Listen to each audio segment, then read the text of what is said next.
connaissez sans doute la chanson « Chacun sa route, chacun son chemin, chacun son rêve, chacun son destin. »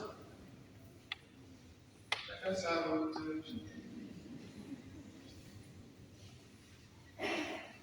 Chacun sa route, chacun son chemin, chacun son rêve, chacun son destin.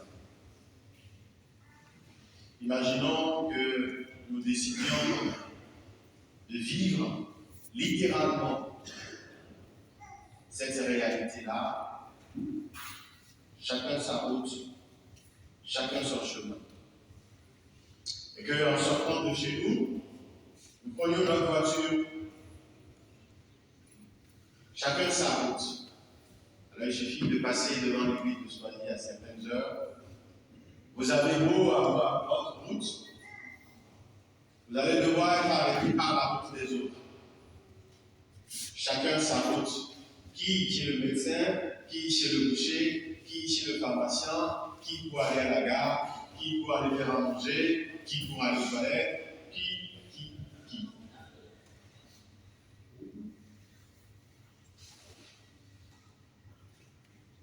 Chacun son rêve. Un jour ou l'autre, nous avons été en formation chez le médecin, même chez le dentiste, parfois même pour aller faire des examens très compliqués. Et on se dit, j'ai un problème unique. Parfois on dit, c'est une maladie rare. Et même en ce rendez-vous, vous allez être dans une queue parfois pour attendre.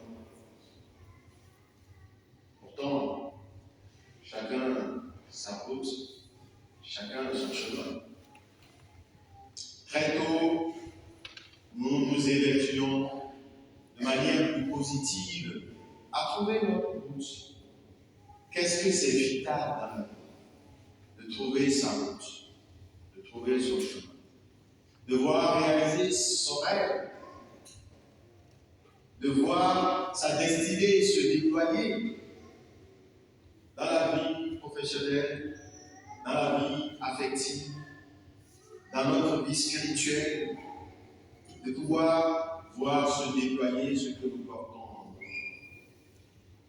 Or, cette chose si belle, ce fait de trouver sa route, de trouver son chemin. Combien, parfois, cela peut être tâtonnant de se décider, de faire un choix vital. Nous aurions tous aimé avoir le secret de la route avant de la commencer. Celui qui se marie aurait voulu peut-être savoir ce que c'est d'être marié à 30 ans, quand il avait 20 ans et qu'il était tout passionné, et qu'il fallait qu'il écrive sur tous les murs de la maison le nom de son mari, de son conjoint, de son amoureux, de son amoureuse. À 30 ans après, il sait ce que c'est. Ce qui fait que si on n'apprend pas au fur et à mesure des métamorphoses de la vie, ce que c'est, ce que la réalité nous vend, nous offre, eh bien, on aura le sentiment que notre désir n'était qu'une rêverie. Et pourtant, on est en plein dans la réalité du chemin. Et c'est précisément ce désir profond qui nous habite, de trouver notre route, de trouver notre chemin. Parce que notre chemin croisera celle des autres, certes. Elle sera partagée avec d'autres, mais en même temps, elle sera unique. Au jour du baptême, on dit aux parents, quel nom vous avez choisi pour votre enfant? Pierre. Oh, j'en connais un facile.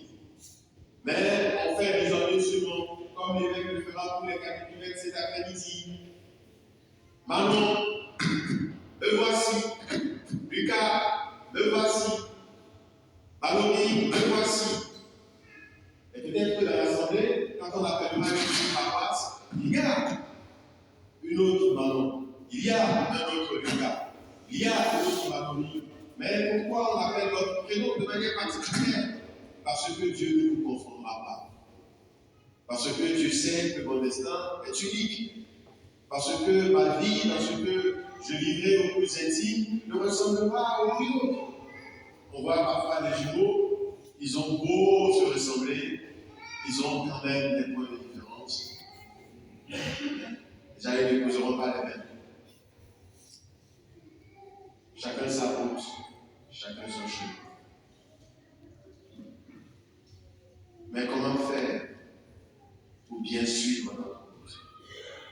Comment faire pour bien discerner? Comment faire pour ne pas nous tromper? Comment faire pour demeurer, comme on dit parfois dans notre couloir, celui de notre éclosion? Dans l'évangile que nous avons entendu, Jésus au début, va commencer sa mission. Et alors, il voudrait être dans une intimité plus profonde avec le Père, comme s'il entrevoit tout ce qu'il y a à faire, comme s'il entrevoyait déjà le cœur des hommes et de résistance. Dans ce désert-là, ça va être un lieu qui va nous préparer. Nous avons besoin d'être préparés à la vie. Nous avons besoin d'être préparés au combat de l'existence. Et on voit bien que selon la manière dont nous y avons été préparés, nous n'aurons pas la même capacité de résilience. Jésus est conduit au désert, poussé par l'Esprit, pour être tenté par le diable. Alors je voudrais que l'on regarde de près la manière dont il est mis à l'épreuve. Le diable ne cherche pas à le détourner de Dieu. Au contraire, il lui dit, tu es le Fils de Dieu. Mais si tu es le Fils de Dieu, fais ça. Ta foi te le permet. Tu devrais te jeter. Tu devrais transformer. En quoi cette parole est négative? Elle est une parole forte.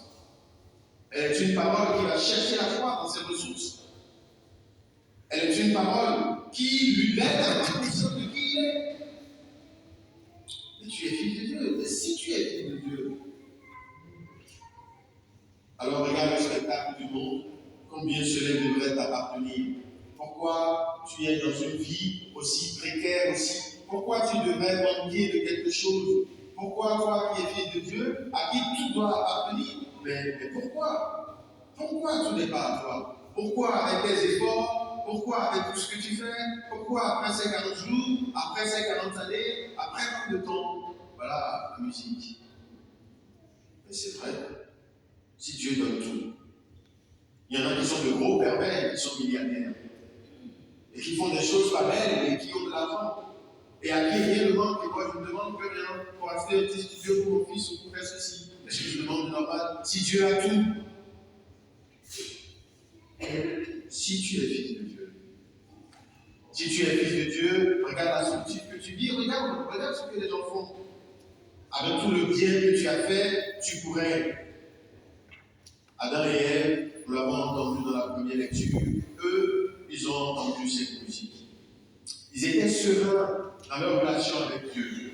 Ils étaient dans la confiance. Ils avaient une assurance, comme nous chantons parfois, que vive mon âme à te louer. Tu as posé sur ma route une lampe. Ils savaient avant que celui qui bâtit sa vie sur la parole de Dieu n'aura rien à regretter. Mais survient le tentateur qui le dit. Si Dieu vous a dit ça, c'est parce qu'il sait que vos yeux vont s'ouvrir. Alors, frères et sœurs, c'est la première chose sur laquelle je voudrais que l'on s'arrête. Dans notre désir de trouver notre route et notre chemin, parfois, nous sommes gagnés par un soupçon sur Dieu.